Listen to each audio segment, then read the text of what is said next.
Hey everybody, welcome back to the Real Estate Machine Show and Marich Machine Mondays. The Marich Machine Mondays. Thank you so much for joining me today. I am your host, Chris Matan.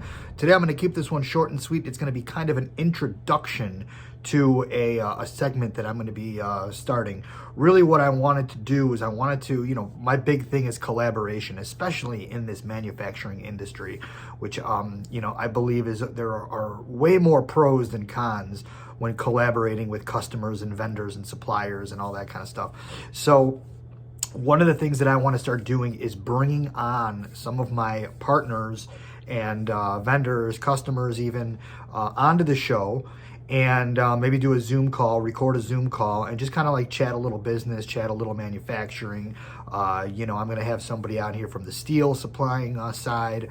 I'm going to have a couple of different vendors that I've used. I'm going to have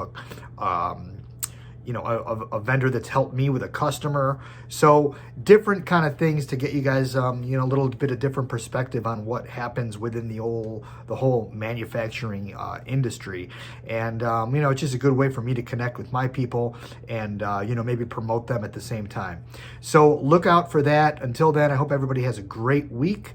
And we'll catch up with you on Wednesday for the EXP Minute. Have a great day.